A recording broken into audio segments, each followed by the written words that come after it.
It's All-Star Weekend in Los Angeles. I was a part of the All-Star team, a starter on the team, actually. This is NBA player Demar Derozan. And it had just been a tough couple of weeks leading into the All-Star Weekend. And, I was just looking forward to it, just looking at it like, I got a break. I could go back home. I can see my kids. I can see my family. Kind of just let my hair down a little bit and relax. Over that All-Star Weekend in 2018, Demar didn't get the calm and rest he expected. Everybody was pulling at me, needing something, coming home and seeing yourself on the side of buildings. He felt overwhelmed and alone. Every ounce of emotion in a negative way you could feel, I think I felt it in that moment. I hit a wall. I just felt like I needed to get something off my chest. So one night, Demar decided to share how he was feeling in a tweet. It was a lyric from the song Tomorrow by Kevin Gates. Demar wrote, "This depression get the best of me." NBA players don't typically talk about their mental health in the locker room, let alone in public. But here was Demar telling the whole world he was feeling depressed. And I tweeted that, and I went to sleep, and I woke up. I woke up to it was crazy. I just woke up to a bunch of mess. And that next morning, we had media day and practice before the All-Star game. So I'm in front of all media having to answer to my tweet.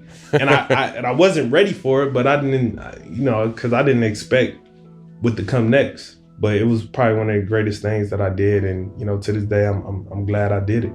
Finally sharing his depression gave Demar a sense of relief. And it also empowered him to focus on a bigger mission. Breaking the stigma of mental health, depression, all these things that people go through that we overlook, that could just really save people's lives, just to really have people feel like they're being seen. Demar started a conversation about mental health in the NBA. What if that conversation happened in every workplace?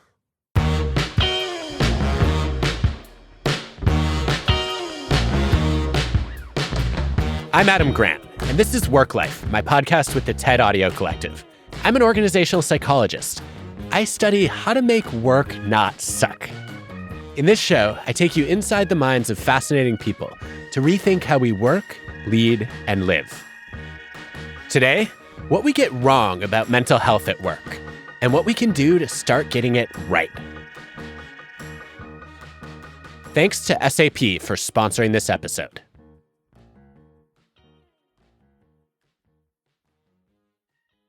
Before the pandemic, about 1 in 10 Americans were experiencing symptoms of depression and anxiety. During COVID, the rate of mental illness quadrupled.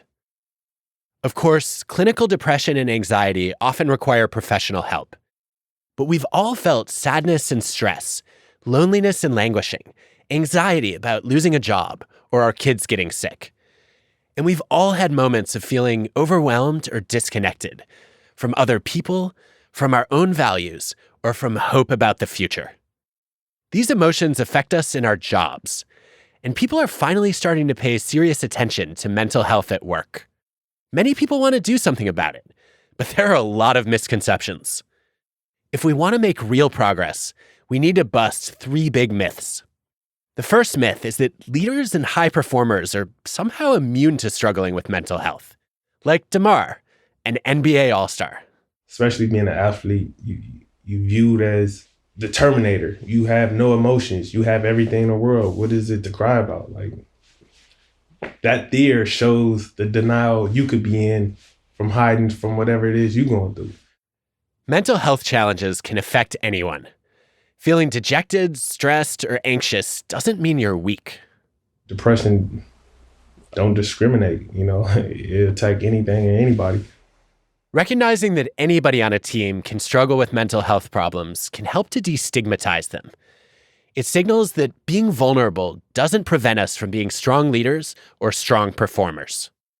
Which brings us to the second myth, that if you try hard enough, you can just turn off whatever's going on in your life when you get to work.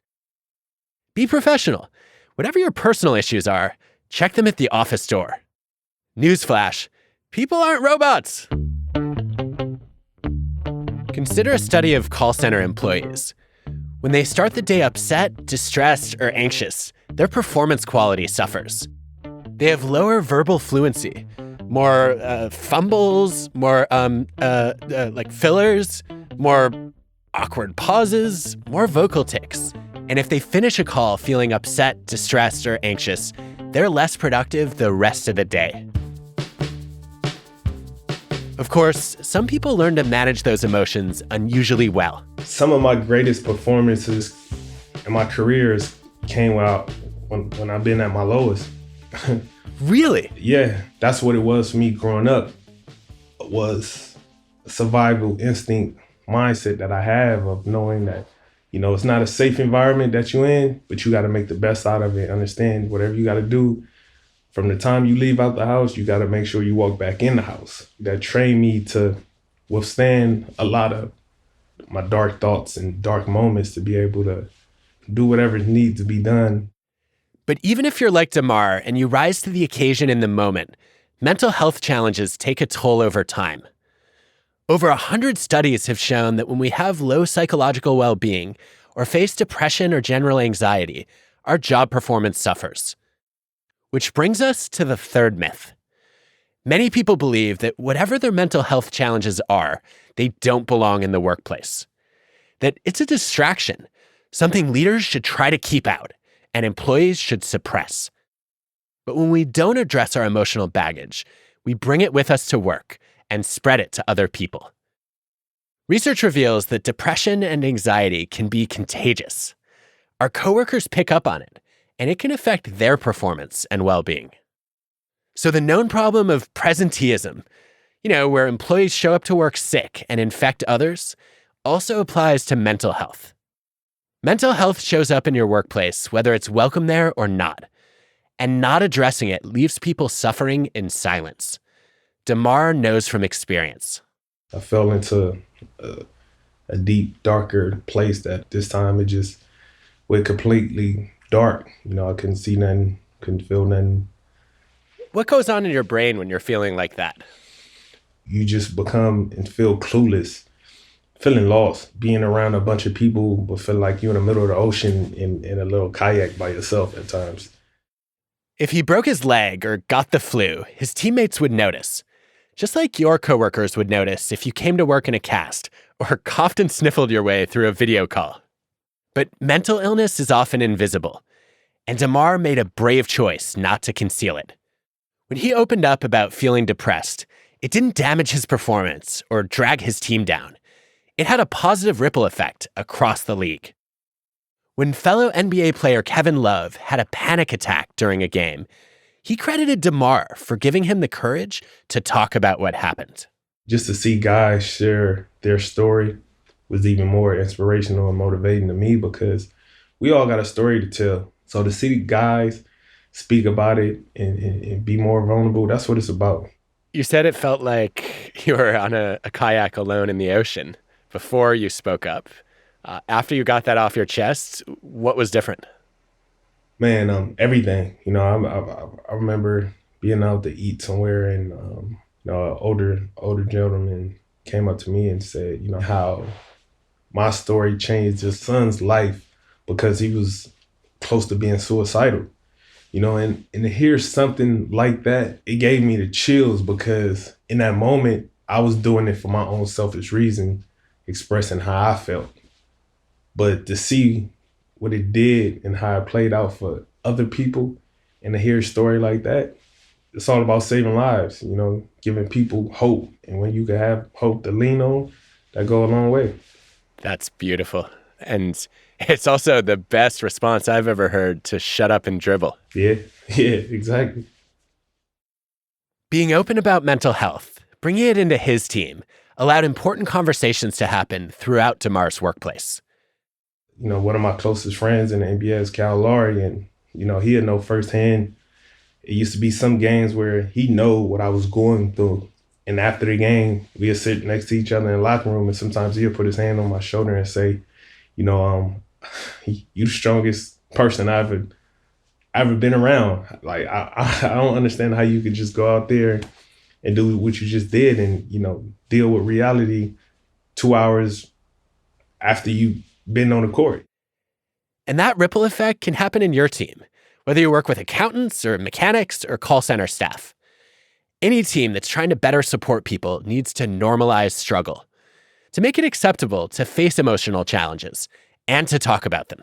I've had a younger teammate, and he opened up to me in a way that definitely helped, but I felt like he wouldn't have did it if he didn't see me being vulnerable. It goes a long way because a lot of these young guys, we all go through a lot of things because for me, I went from being an 18-year-old at Compton High School to going to college for 1 year, not even a full year, to being drafted to the NBA and thrown out there. I had a bank account that my first check, I remember my bank thought it was fraud. Like, getting so much money and it's like what to do next. You got so many people trying to take advantage of you, tell you what's right. And that becomes a challenge because a lot of us are scared to ask for help. Demar puts a lot of effort into creating a team culture that's open and accepting of mental health struggles. He wants new players to know they can share pain and suffering, just like he does. It was always hard for me to talk to certain people because if I look at you and feel like you don't know what it is, what I come from, how do you expect me to open up fully? I'm from Compton, California. Like I wasn't around, white people until I was in college, So how you expect me to talk to this white older man that probably never been in a situation of hearing gunshots every night or being inside a house that was raided because they thought it was a drug house. So many of those instances to where it's like, I'm not going to talk about this because I'm not sure if you're going to judge me. I don't want to make any predictions about your future careers, but if you were an owner or a GM or a head coach, how would you address mental health?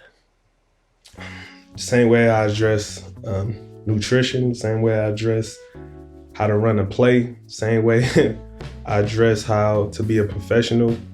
If you address what's in you mentally first, everything else will carry over physically, emotionally to get the best out of that player. You may do something to get all these guys together to open up, to kind of get out their comfort zones, to talk to each other.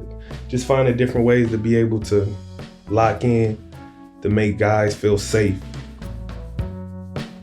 But that responsibility shouldn't fall to just one player or one employee. It's not enough to just have a few compassionate coworkers. We need to scale it and build compassionate organizations. More on that after the break. Okay, this is going to be a different kind of ad. I play a personal role in selecting the sponsors for this podcast because they all have interesting cultures of their own. Today, we're going inside the workplace at SAP.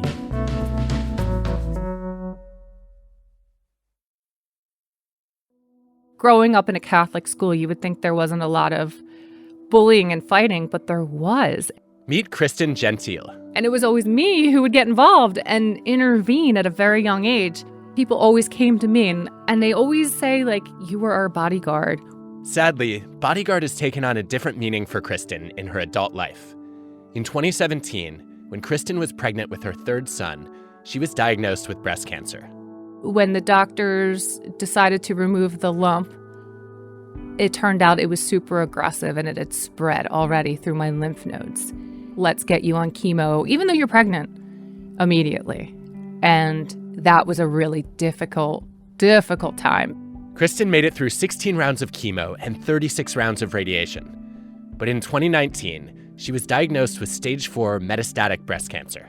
I've had some really dark days where I wake up with aches and pains and it's hard to get out of bed. And I wonder, is that just my medication or is that the cancer just infiltrating my body?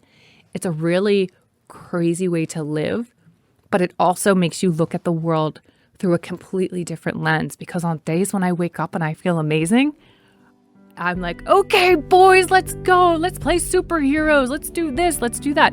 It's a blast. My boys like to joke. They think I look like Wonder Woman because I have the dark hair. Kristen's boys aren't the only ones who call her Wonder Woman. My team in the HR department here at SAP really ran with the Wonder Woman theme. Every time I sat in that chemo chair, they would either be sending me memes or emails, or they were doing really complicated dance routines because they know I love to dance.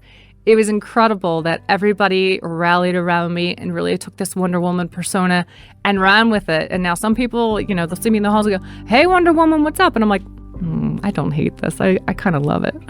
Kristen works at SAP SuccessFactors, where she helps companies shift away from legacy HR systems toward human-centric solutions.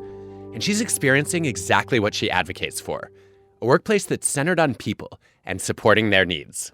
They were sending my family meals and sending my kids activities because they knew that I couldn't get up and play superheroes. I'm so grateful for this company and how they support me with this disease and being a professional cancer patient, because I'm at the doctor all the time. Encouraged by her husband, Kristen decided to start a podcast. She called it Making the Breast of It. He said, so many men and women don't know about these complementary therapies and saving your hair. It made such a difference for us. Why don't you share this with the world? And I thought, who the heck wants to listen to me on the microphone? And here we are 2 years in. We have all of these listeners all over the world. I think we're in 84 countries now. I get so many emails from women who are towards the end of their life, and the cancer has taken over. And it's amazing to hear them tell me how the show really helped them through their darkest days, because they know their days are numbered. And I'm so honored to have those listeners and know that they're cheering me on, because I'm doing the same for them behind the microphone. It's important to be able to support your employees when they need it most. To learn more about the human experience management solutions from SAP SuccessFactors, head to sap.com/HR. We were heartbroken to learn that Wonder Woman Kristen Gentile passed away in February 2022. We hope her story will continue to inspire people to make the breast of it.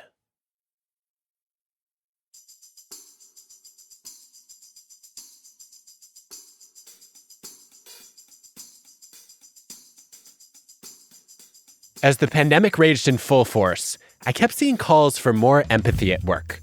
People wanted empathy from their coworkers, their clients, their bosses, and especially their bosses' bosses. Whenever people talk about mental health at work, empathy is a big theme. But there's a psychologist at the University of Toronto who's challenged us to rethink our responses to empathy. His name is Paul Bloom, and his work suggests that if we're not careful, empathy can lead us astray. Empathy is the power to figure out what other people are thinking and feeling, putting yourself in another person's shoes. So psychologists make a distinction between cognitive empathy and emotional empathy.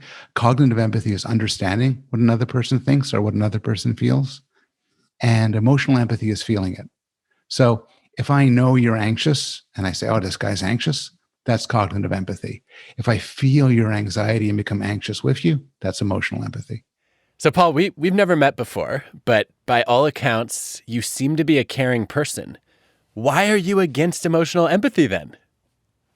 Yeah, Twitter has had its opinion about that too. You write a book against empathy, it's like writing a book against kittens. I'm not a monster. I'm a guy who's very interested as individually and also as a scientist in how we could be moral, how we could be good people. Paul finds that we need to be thoughtful about how we handle emotional empathy, because it can lead us into a few traps that actually prevent us from caring about others.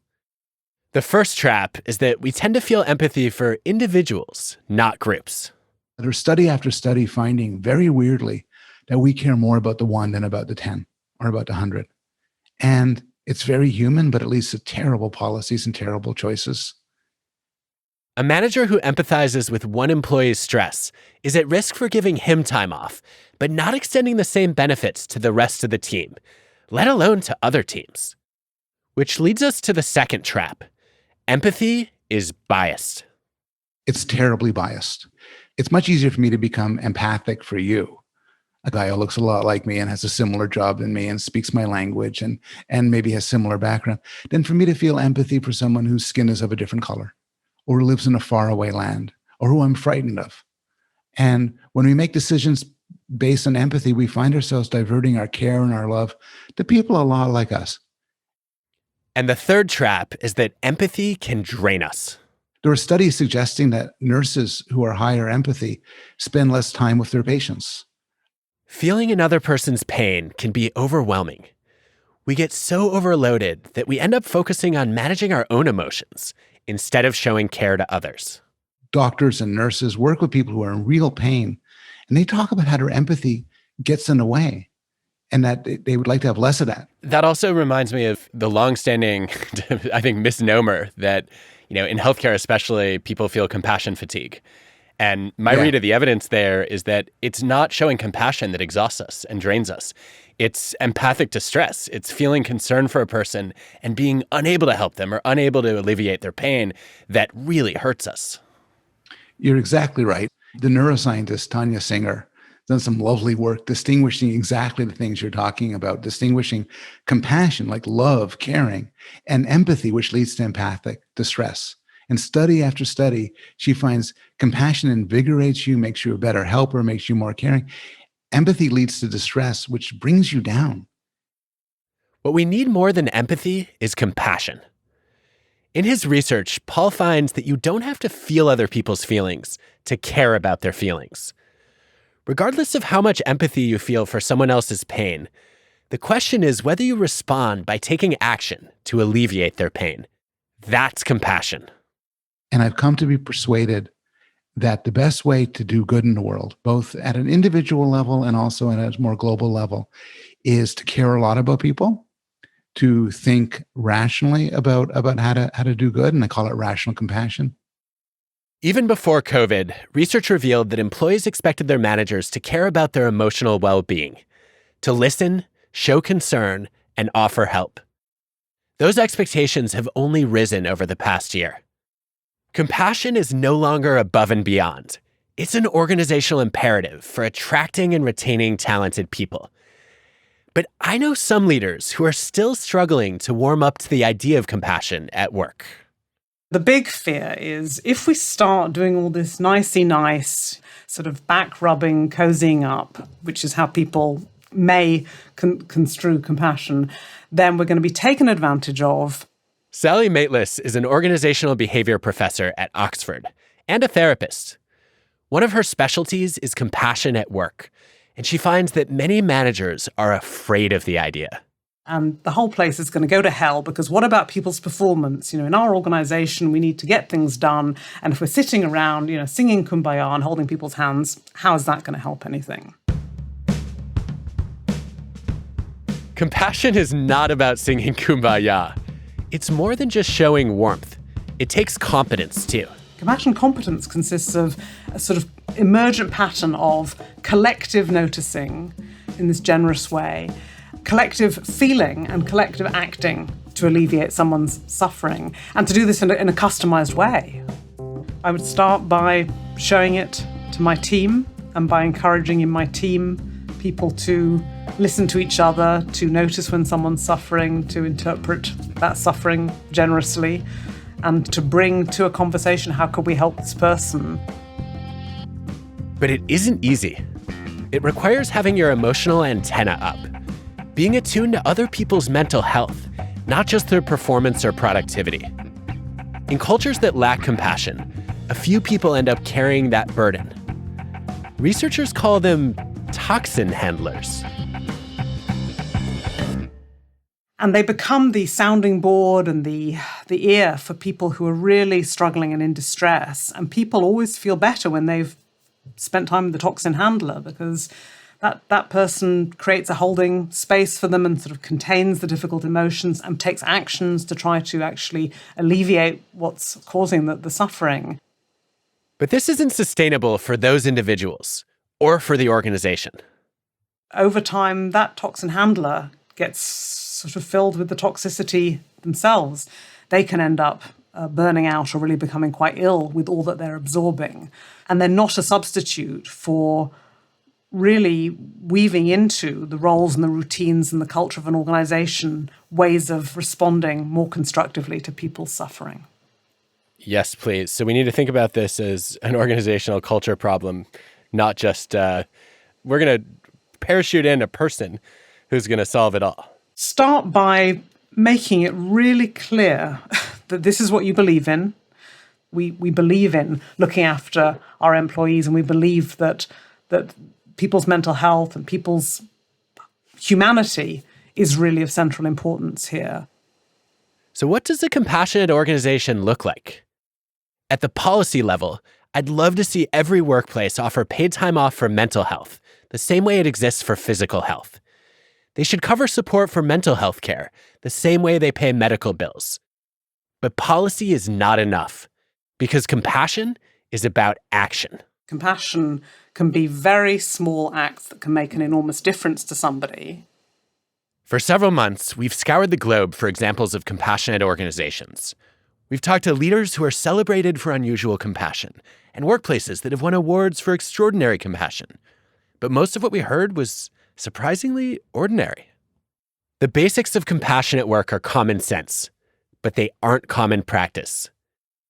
In one survey in the spring of 2020, over a third of employees said that not a single person at their company had even asked them how they were doing since the pandemic had started. So what does everyday compassion look like at work? It's about noticing and responding to pain. It's all the workplaces that gave people Fridays off to recharge and spend time with loved ones. It's the organizations that offered employees free private counseling sessions. It's the CEO who was so worried about burnout that he invited all of his employees, over 3,500 people, to email their vacation plans to him. It's the manager I heard about recently who said, it's okay to call in sick. It's okay to call in sad too. Sad days, not just sick days. Yes! And it's the leader I heard about in the spring of 2020 who was working to build a culture of compassion inside the Canadian government. My name is Darlene Upton, and I'm the Vice President of Protected Area Establishment and Conservation with Parks Canada. We're working with nature, for people, connecting Canadians to nature. How many people do you manage? I think there's about 200 on the team now, but the organization as a whole is about probably around 7,000, so interact with a lot of people. As lockdowns extended from a few days to indefinite, Darlene started to worry about mental health on her team. You always have a boundary between kind of work and home, and the pandemic kind of blew that up. So all of a sudden, I could see who had kids at home. You could see right into people's bedrooms in some cases, and you could see people struggling. You probably felt that too. Trying to keep up with every video meeting, working on-site and worrying about protecting yourself and your loved ones from COVID, navigating a new virtual workflow while confronting the uncertainty of the pandemic, taking care of older parents or younger kids. Darlene didn't want her team to feel isolated or overwhelmed. She wanted to send a message of compassion. One day, she was scrolling on social media when she stumbled across a list of principles for working remotely during COVID. They were created by Jonathan Lundberg, an engineering director in Ireland. The first one that I really liked that caught my eye is you are not working from home. You are at home during a crisis trying to work. Another was your personal physical, mental, and emotional health is far more important than anything else right now. The other one I really liked is that you should not try and compensate for lost productivity by working longer hours. I think there was a sense that people are going to have to work, forever to make up for dealing with their family or their kids or whatever happened to be going on in their lives. So that idea of being more flexible in how we treated people and not expecting people to make up all the time, like till midnight or whatever, like people still needed a life. And then there were two more that kind of a bit later on in the pandemic seemed to resonate a lot. And that was, you'll be kind to yourself and not judge how you were coping based on how you see others coping. And you will be kind to others and not judge how they are coping based on how you are coping. And the last principle said, Your team's success will not be measured the same way it was when things were normal. I think these principles start you from a place of trust. You trust your employees are working and they're productive. Because I find myself at times, you're under pressure and you've got deadlines and things like that. There are times where, I want to kind of go, where is it? And then you kind of stop yourself and go, well, wait a second. Especially now, like you really don't know what people are dealing with necessarily. So Darlene shared the principles with her team of 200. And then they went viral. First across the Canadian government, and then around the world. The principles helped pave the way for Darlene to create a more compassionate workplace when her team needed it most. They resonated with me. They really resonated with people. I would say, like, some people got a bit of comfort knowing that management would kind of share something like that. That's the first step for building a culture of compassion. You make it legitimate to share struggles. It's what Demar did in his NBA team.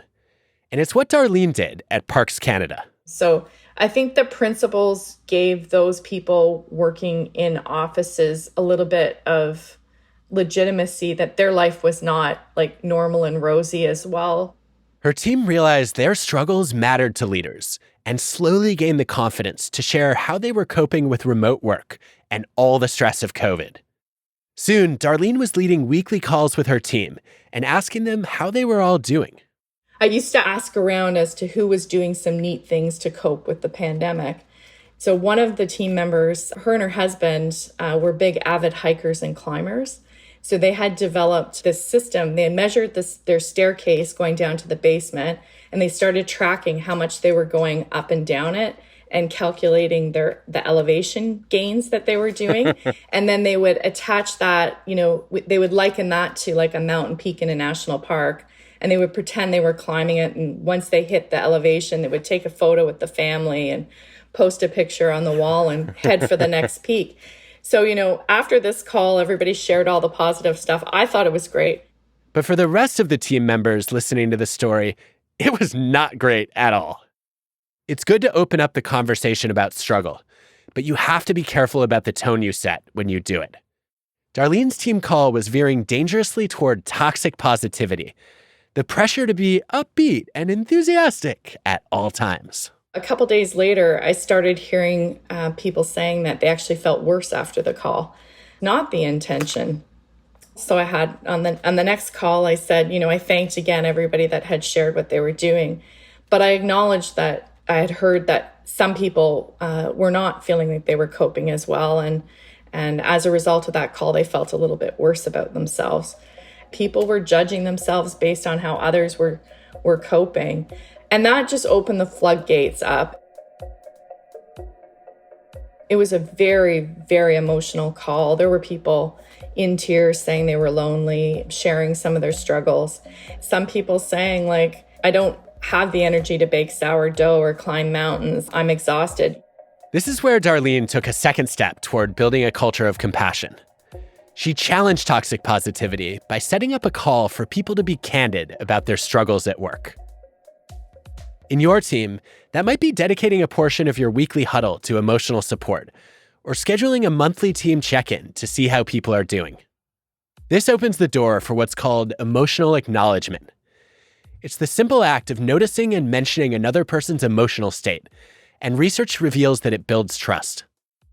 It starts with paying attention when a coworker's responsiveness dips or an employee's mood lags. For example, let's say your colleague was frowning during a meeting that went poorly. Instead of just commenting on the situation, that meeting was a dud. You can acknowledge the emotion itself by saying, "You seemed upset during the meeting. How are you doing?" I've found in my research that making space for compassion doesn't just benefit the people who receive it. It also fosters feelings of pride and gratitude in people who show it. They appreciate the opportunity to give support to others. And Sally finds that the benefits extend even further. And we also know that people who hear about compassion organizations or who witness compassion also feel better, feel more loyal, more committed to their organization.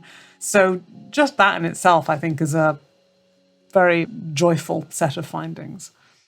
A final step for building a culture of compassion is for leaders to show their own vulnerability. When leaders model that it's okay to struggle, that makes it easier for others to ask for help, which was something Darlene got more comfortable doing. For me, finding the balance of sharing enough but not too much, like sharing enough so people know you're real and maybe get a sense of it's okay to have a down day, the boss has a down day, and also trying to be inspirational in a sense as well. It's so powerful that you said it's okay to have a down day, which is something that a lot of leaders don't feel they have the luxury to do. What emotions did you share with your team? I remember coming back at Christmas and I thought Christmas was going to be such a great break. And I came back angry, like it was such a weird feeling. It was like this anger at being in this state of like not happiness, nothing to be particularly sad about, but also nothing to be super joyous about either, that sort of just existence. And so I've seen that with the team. Well, I imagine that's a big part of why those principles you shared were so resonant for people, is you were saying, look, all of these things that are incredibly difficult, they're normal, they're human. You don't have to be completely invulnerable or invincible to them. I would say you've got to show a little vulnerability. You need to be able to sort of create a space where people can feel safe enough to kind of share how they're feeling and not be judged for it, but also know that the result of doing that is actually going to be support, is that colleagues may step in and say, hey, I got your back, or, the boss may say, okay, let's find another way to get this done.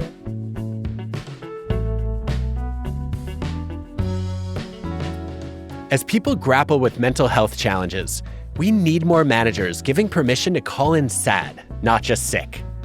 We need more workplaces to be flexible and support mental health.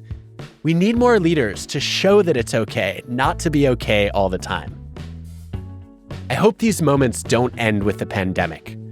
We all have struggles, and pretending they don't exist doesn't help people or organizations. Normalizing struggle reveals our humanity, and responding with care elevates our humanity.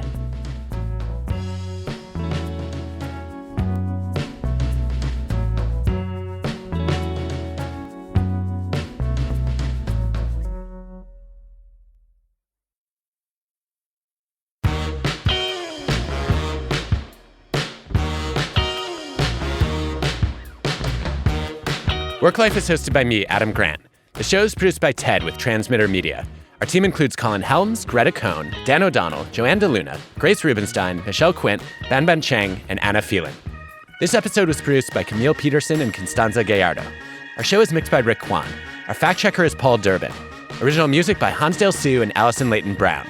Ad stories produced by Pineapple Street Studios. Heartfelt gratitude this season to Ama Aridako, Nicole Bodie, Valentina Bohanini, Sammy Case, Micah Ames, Nicole Edine, Will Hennessy, Sarah Lee, Jen Mikulski, Alex Siegel, Sarah Jane Souther, and Emma Taubner. Special thanks to our sponsors: LinkedIn, Logitech, Morgan Stanley, SAP, and Verizon.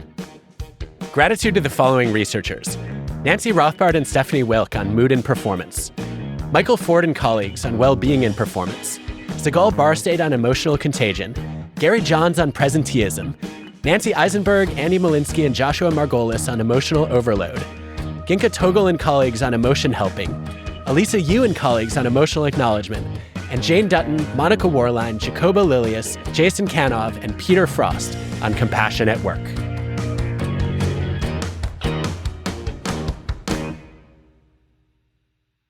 I've been waiting for you to return to the dunk contest. What would it take? It would take a time machine for me to be 25 years old to do the dunk contest again.